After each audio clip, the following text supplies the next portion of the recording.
Saga Saturday, 31, how many days is that? 31 days of Blu-rays. Today, we got the Dead Saga, the George Romero classic films. Now, I'm only going to be going through the movies that I consider canon in this series, right? There's a total of 6 movies that are canon, technically, that George Romero directed, and that's the saga. But, in my world, and you all should share my worldview because it's correct, there are only 4 Dead movies, and the other 2 didn't happen, and we'll discuss why they didn't happen. But the first of the 4 Dead movies is Night of the Living Dead. This is the one that started it all, 1968.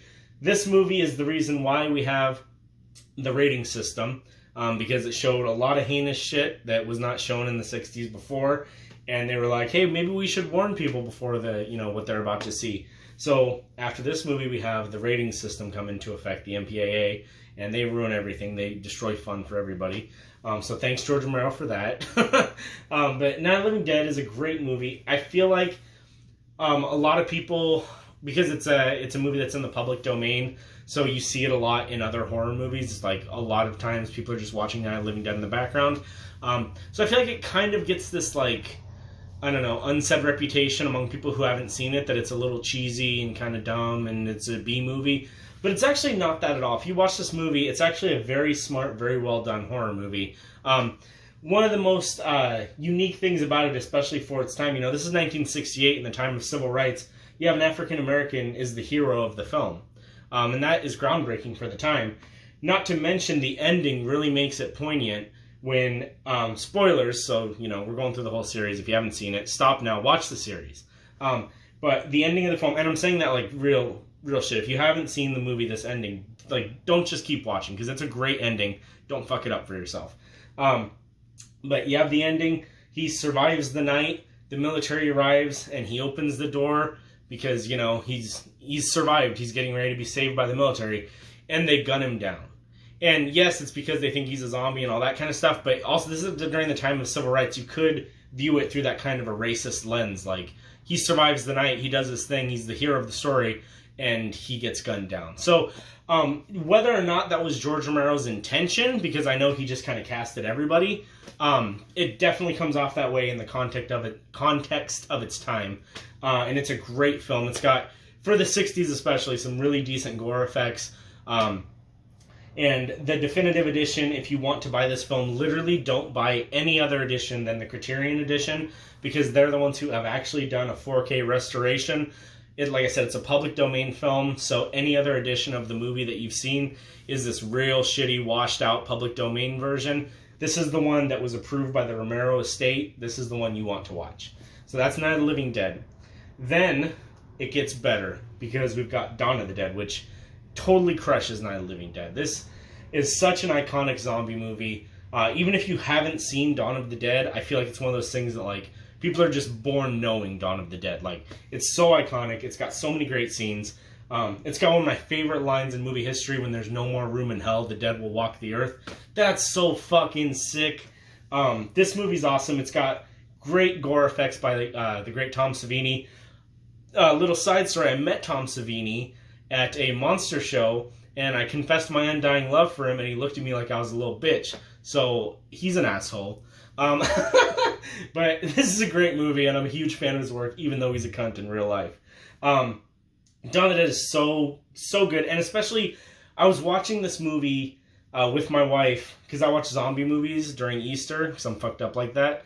But it's actually kind of scary in the context of, if you're watching this video in 2020, in the context of coronavirus, this movie's actually pretty, it kind of predicted the pandemic and how crazy everything is. Granted, this is zombies, it's not like that bad, but we were watching it in April, and we were like, oh wow, this is kind of too real right now. So this is a really, really, really good movie. It's got a really great social commentary. Again, that's the thing about the George Romero Dead films, is they all have this underlying social commentary that's really interesting. And this social commentary is about consumerism. When these people die, they go to the place that's familiar. Where's familiar? The mall.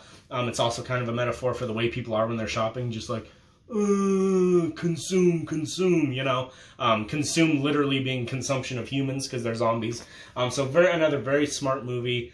Dawn of the Dead has great gore effects. The only thing is, zombie makeup effects. Some of them look a little more blue than they should.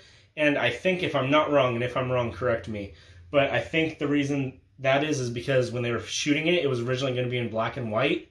So they were doing makeup for how it would look good in black and white, and then it ended up being color. And so that's why it looks off. Again, that's not what I think I've heard, but if that's wrong, correct me.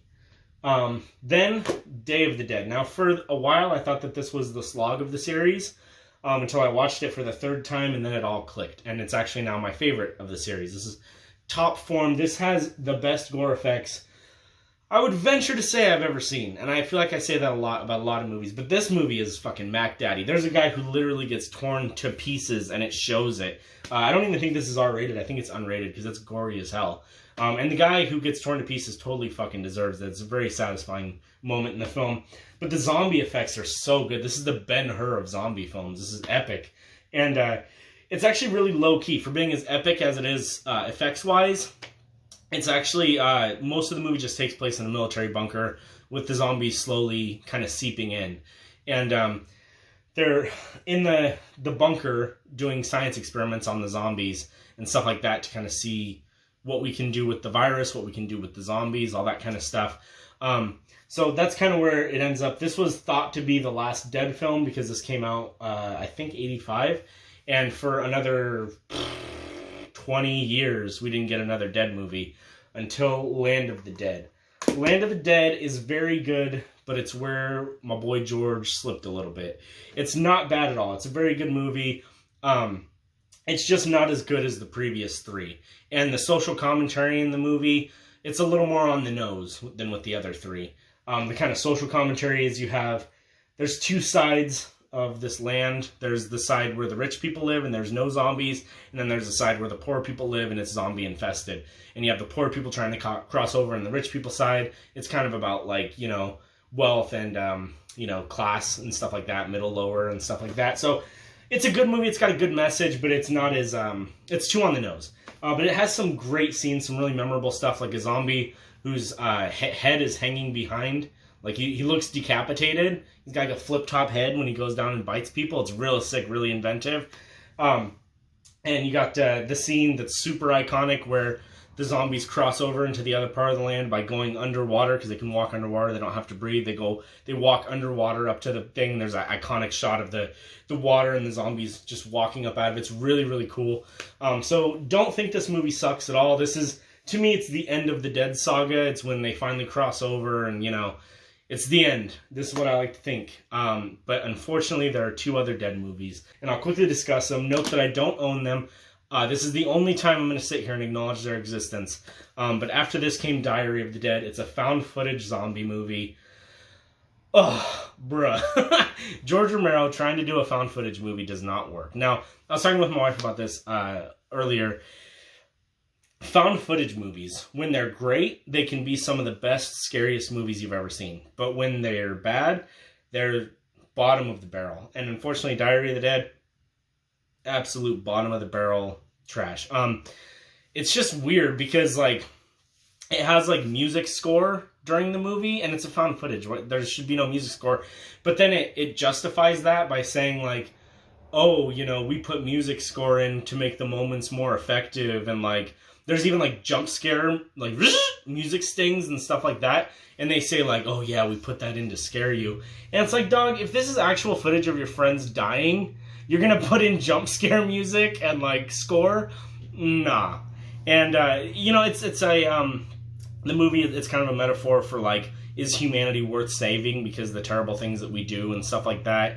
It's just, overall, it's trash. It doesn't work for me. If you like it, you like it, I guess. But it's really bad. And then Survival of the Dead is the final of the series. And that one is barely even worth talking about at all. It's not overly bad like Diary of the Dead. It's just super flat and boring.